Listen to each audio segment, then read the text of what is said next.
माननीय अध्यक्ष जी, उपस्थित electronic media, print media, cameraman साथियों, सम्मानित बंधुओं, उड़ीसा राज्य की कानून व्यवस्था पूरी तरह पस्त है।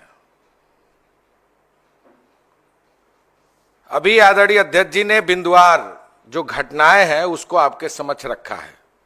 आंकड़े और भी डरावने हैं। मुख्यमंत्री जी ने सदन में बोला है 44,000 महिलाएं, बच्चे और बच्चियां गायब हैं। 44,000 का आंकड़ा यह दर्शाता है कि उड़ीसा में महिला सुरक्षा के नाम पर डबल इंजन की सरकार क्या कर रही है। जिस राज्य में देवी सुभद्रा जी की पूजा अर्चना होती है, उस राज्य की महिलाएं सरकार से यह सवाल कर रही हैं कि हमारी सुभद्रा कहां है। देश में प्रतिदिन 39 महिलाएं गायब हो रही हैं।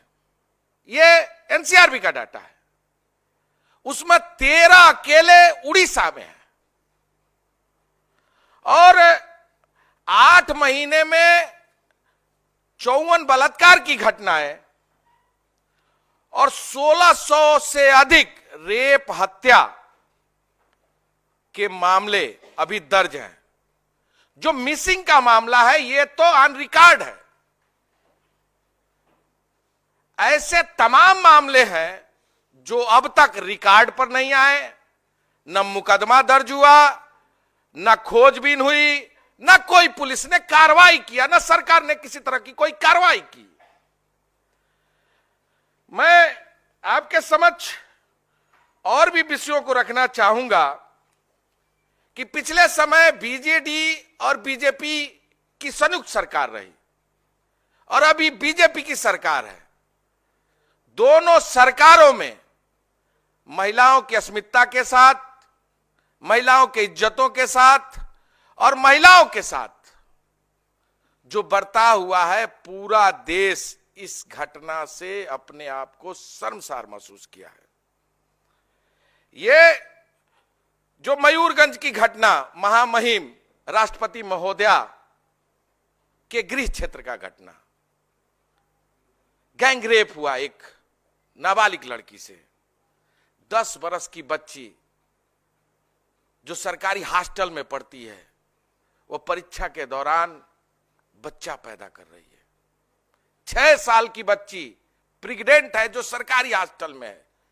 इससे डरावनी घटना देश के लिए क्या हो सकती है? इससे ज्यादा शर्मसार करने वाली घटना देश के लिए क्या हो सकती है? हमारा सरकार से सवाल है, गृह मंत्री से सवाल है कि माननीय गृह मंत्री जी केवल कार्यकर्ताओं की बैठक लेंगे, पार्टी के संगठनों की बैठक लेंगे कि राज्य के हालातों पर भी चर्चा करेंगे, राज्य की स्थितियों पर भी चर्चा करेंगे? आखिर उनका इंटेलिजेंस कहां है? उड़ीसा सरकार का इंटेलिजेंस कहां है? सबसे बुरी बात तो यह है कि वहां के मुख्यमंत्री और मंत्री, जब हम लोगों ने सीएम, हमारे कार्यकर्ताओं ने सीएम आवास का घेराव किया, उनसे एक पत्रकार साथी ने पूछा कि भाई इतनी बड़ी घटना हो रही है, इस पर आप क्या कदम उठा रहे हैं? उनका कहना है विरोधी का काम है विरोध करना। हम राजनीति नहीं करने आए हैं, हम बेटियों का न्याय चाहते हैं, आपसे कार्रवाई की मांग करना चाहते हैं। कांग्रेस पार्टी ने सीएम आवास का घेराव किया। 10 तारीख को सभी जनपद मुख्यालयों में हम घेराव करने जा रहे हैं और साथ ही साथ आज हमारे विधानसभा के माननीय सीएलपी लीडर के नेतृत्व में सदन में भी इस मुद्दे को उठाया। सरकार ने नहीं सुना, विधानसभा बंद हो गई।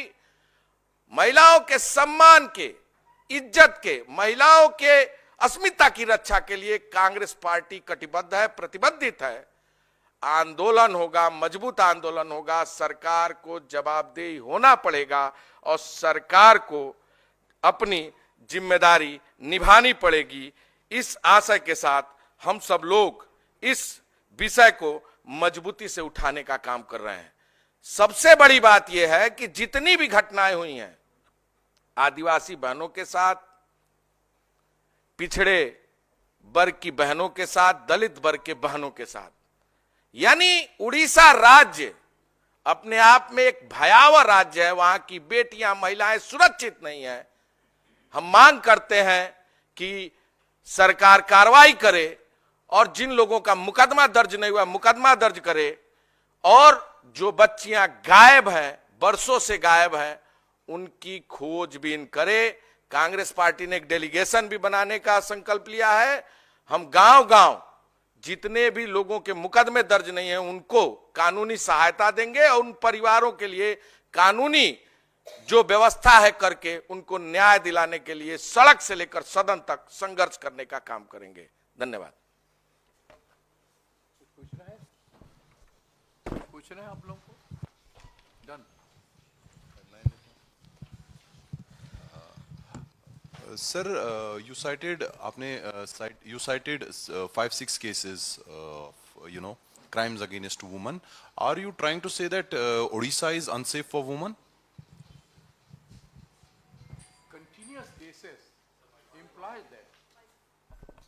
Continuous cases implies one after one. Even today, tomorrow, day after, it happens like that. And it is because of the inaction of the government, no action of the government.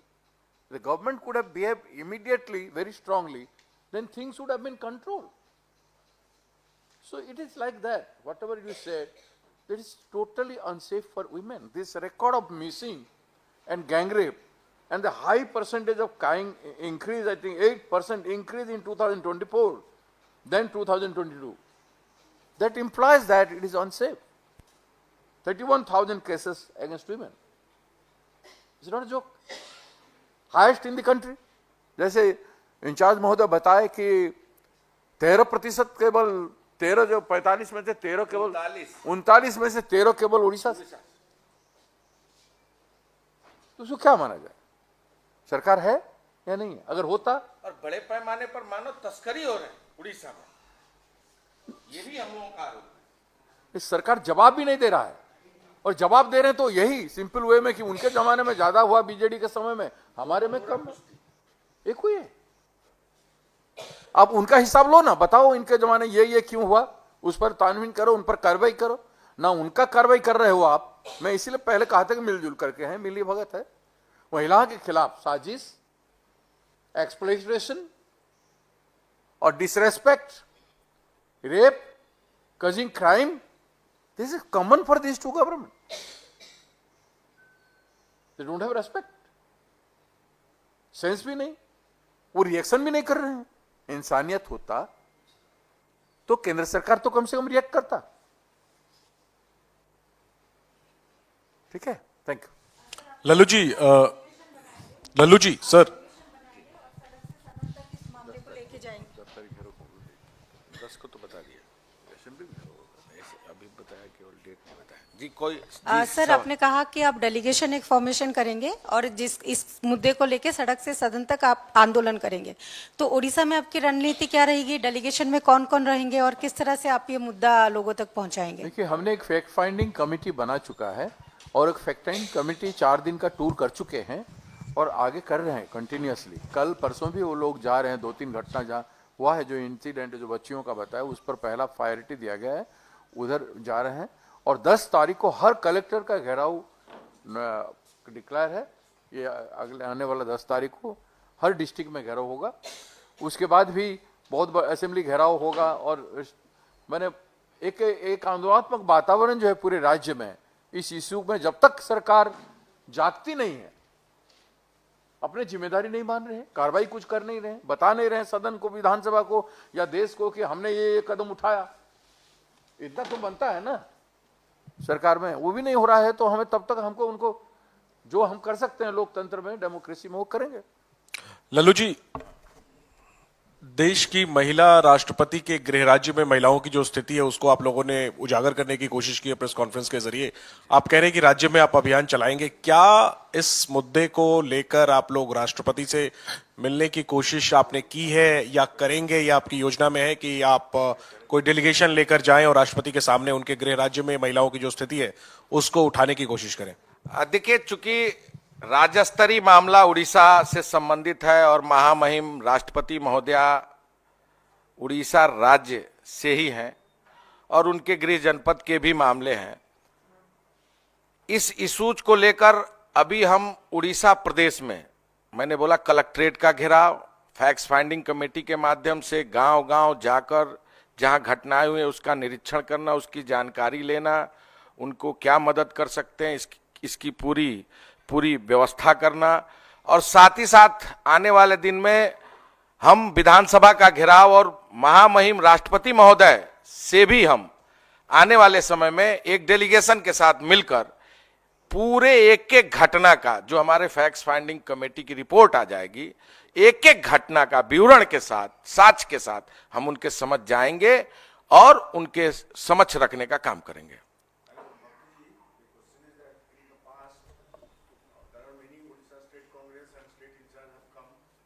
But Odisha Congress has not revived. So this time, what is your plan of action to revive Congress, which is at the bottom of its thing? ये विषय के बाहर है, ये विषय के बाहर है। आप हमारी कार्यकलाप को आकलन कर लीजिए और आगे जो होगा देख लीजिए। और दोनों जमीन के जंगल में जमीन जोतने वाले हैं, इंचार्ज और अध्यक्ष, तो आप आगे समझ लीजिए, हम इतना कैसे। सर, आप क्योंकि महिलाओं से जुड़ा हुआ मुद्दा उठा रहे हैं, इस बार विमेंस डे जो कि कल होने वाला है उस पर बहुत बड़ा सेलिब्रेशन सरकार की तरफ से प्लान किया गया है। प्रधानमंत्री नरेंद्र मोदी खुद गुजरात में सेलिब्रेट करने वाले हैं और ऐसा बताया जा रहा है कि इस दिन के लिए उनकी जो पूरी सुरक्षा है वो विमेन पुलिस पर्सनल जो है वो करने वाली हैं, सिक्योरिटी पर्सनल विमेन रहने वाली हैं। तो क्या उन तक आप कोई मैसेज पहुंचाना चाहेंगे? और दूसरा एक और सर, उड़ीसा से ये जुड़ा हुआ मुद्दा है लेकिन विमेन रिलेटेड नहीं है, वो गवर्नमेंट की तरफ से एक ऑर्डर पास किया गया है कि स्कूल्स को पहले एक सवाल का जवाब दे दे। मैं दोनों पूछ लेती हूँ, एक दे देंगे फिर एक दे देंगे। जो आपने कल अंतर्राष्ट्रीय महिला दिवस की बात की और माननीय प्रधानमंत्री जी की बात की, अच्छी बात है, महिलाओं की भागीदारी ज्यादा से ज्यादा हो, लेकिन सरकार डबल इंजन की है। आखिर प्रधानमंत्री जी की चुप्पी क्यों? गृह मंत्री जी की चुप्पी, जहां देवी सुभद्रा जी की पूजा की जाती है, वहां की मां बहनों की जो बेटी सुभद्रा कब वापस आएगी? यह उड़ीसा उनसे सवाल कर रहा है। आखिर महिला सुरक्षा की जिम्मेदारी देश की सरकार की, राज्य की सरकार की है कि नहीं है? इससे ज्यादा शर्मनाक और विभत्स घटना क्या हो सकती है? जैसा कि हम लोगों ने एक एक करके विवरण आपके समक्ष रखा है। प्रधानमंत्री जी महिला दिवस का कार्यक्रम कर रहे हैं, अच्छी बात है, लेकिन बेटियों की सुरक्षा भी करने की जिम्मेदारी उठाएं। उनके पास एजेंसी है, वो लगाएं, जांच करें, देखें कानून व्यवस्था कैसे किसी राज्य की सुदृढ़ हो सकती है, उसकी भी जिम्मेदारी उनकी बनती है। इसमें एक चीज जो लोग जरूर करेंगे, उनको भारत रत्न उसमें दे देना चाहिए, कि यही कहेंगे कि हमने 1 करोड़ 2 करोड़ या 10 करोड़ इतने करोड़ महिलाओं को इतना आर्थिक एम्पावरमेंट किया। दूसरे भाषा में देखेंगे तो कितने लोगों को भीख दिए हैं, उसका वाहवाही लेने का कोशिश करेंगे। लेकिन इन सारे सवालों का, क्राइम अगेंस्ट वीमेन का जवाब वो लोग नहीं चर्चा करेंगे। उस दिन चर्चा होना चाहिए।